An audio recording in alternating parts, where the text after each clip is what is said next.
Good afternoon, everybody. As always, my name is JC, and welcome to my channel, Every Man's Thoughts.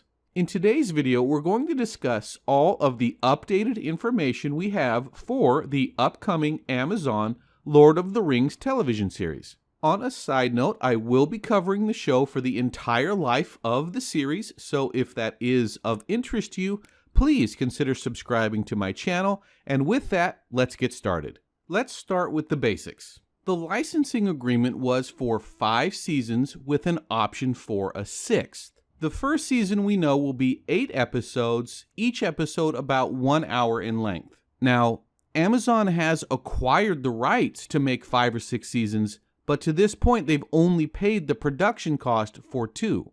The good news though is as they've already absorbed the massive startup cost, it makes good business sense to invest long-term and create more seasons. This mentality was clearly signaled by Amazon studio chief Jennifer Salk in an interview she gave The Hollywood Reporter.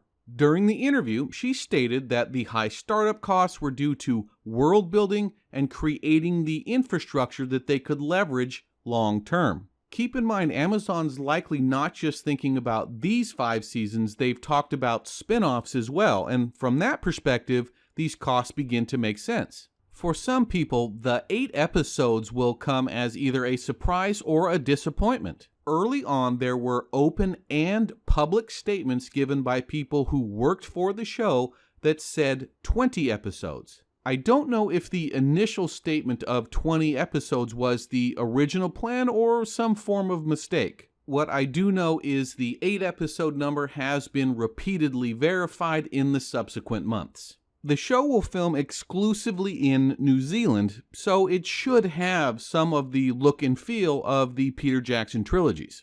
New Line Cinema is involved with the show, but Peter Jackson himself is not. Finally, one very important note. The Tolkien estate has full veto authority. Just like so many fans, anytime there's an adaptation, I always get concerned about how the new production will stay true to the source material. Well, if Amazon goes too far astray, the Tolkien estate has full authority to shut them down. Now that we know the basics, the natural next question is, what is the show about? After a series of teasers and fan speculation, on March 7, 2019, the official Twitter account finally confirmed that the show would be taking place in the Second Age. For those not particularly familiar with the literature, the Second Age is the roughly 3,500 years between the end of the Silmarillions and the War of the Last Alliance. You may remember the War of the Last Alliance as part of the opening scene for Peter Jackson's The Fellowship of the Ring. So, the Silmarillions covers the War of Wrath. This is where Sauron's boss was defeated by the good guys. When that war ends, it also ends the First Age and starts the Second Age. We move into the Second Age, and after about 500 years, Sauron's up to his old shenanigans again. Then, after about 3,500 years, the War of the Last Alliance begins, and the Second Era comes to a close when Isildur cuts the Ring of Power off of Sauron's finger. It is the 3,500-year period between the War of Wrath and the War of Last Alliance where the show is allowed to operate. In an interview with legendary Tolkien scholar Professor Tom Shippey, he laid out the ground rules. To paraphrase his quote, "The First and Third Age are off limits.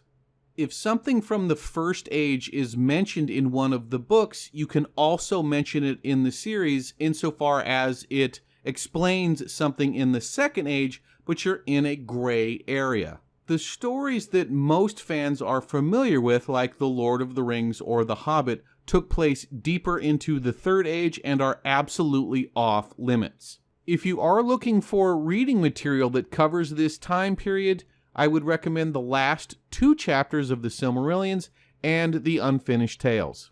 Now that we have an understanding of roughly when the stories might take place and the restrictions surrounding them, what storylines are we likely to see? The official synopsis makes several vague allusions to things like Sauron, Moria, Numenor, but let's stick with what we know. There has been confirmation that actress Morfydd Clark will be playing the character of Galadriel. Galadriel has storylines in Lindon, Eregion, Moria, and Lothlorien. Any one of those storylines is a possibility for Season 1. Galadriel's lifespan exceeds the entirety of the Second Age, so we're not able to use that to narrow down the time frame. For those that are only familiar with Galadriel from the movies or the Third Age books like The Hobbit, Lord of the Rings, during this time period she is a completely different character. She's aggressive, ambitious, rebellious, determined to build her own empire, and takes a more proactive role in fighting evil like Sauron. I'm really looking forward for the series to bring that part of Galadriel to life. In addition to Galadriel, we also know there will be storylines involving Numenor. A fellow YouTuber named Fellowship of the Fans, who has consistently done some great behind-the-scenes work, recently was able to confirm that leaked photos were that of a Numenorian town square. Furthermore, they were able to confirm that the production would simply move around some of the false fronts of the buildings and make it look like different locations on the island nation. Numenor could be from year 50 to year 3319, so that really doesn't help us narrow down the time frame either. I didn't put the photos in this video because they don't reveal much. The area is blocked by shipping containers and whatnot. However, if you'd like to see the photos or hear the interesting discussion surrounding them, I will have a link to the Fellowship of the Fans podcast in the description. The last thing that right now I can say I'm reasonably certain about is Moria. Since the early going, we've heard consistent talk of dwarves. Over the last few weeks, that talk has upgraded to rumors of specific storylines. The official synopsis makes reference to Moria, and at some point Galadriel has to pass through Moria as well. We also have migrating bands of dwarfs who are heading to Moria because their kingdoms were destroyed during the War of Wrath, and confrontations between dwarves and the scattered forces of Morgoth. All this tells me that I'm confident saying that we are going to see Moria, probably early and probably often. Unfortunately, Moria also survives the entirety of the Second Age, so once again, this doesn't help us narrow down a specific timeline. Besides those three things, there are several highlights from the Second Age that we are likely to see either all or part of. The rise and subsequent fall of Numenor, the founding of Lindon, the founding of Eregion, Celebrimbor, the forging of the rings, then the devastation of Eregion, Sauron the gift giver, Sauron being captured, Galadriel founding Lothlorien. Oh, and almost forgot the Nazgul. Can't forget the backstory of the Nazgul as well. Any or all of that could be part of the show, plus so much more. That's, why we're all on pins and needles, right? So now that we know what we might see, the question then becomes, when will we see it? Shortly after Amazon acquired the rights, studio chief Jennifer Salk said the initial target was 2021. Despite the ongoing global situation and a few shutdowns, Amazon appeared to be on target for the 2021 release. Unfortunately, after filming 2 episodes, the producers decided to make some changes and replaced actor Tom Budge. As we don't know what his role was within the series, it's difficult to estimate how much production time was lost during recasting and reshoots. As it stands right now, day-to-day filming continues, and I'd wager that most people closely following the show would speculate it will debut in spring 2022.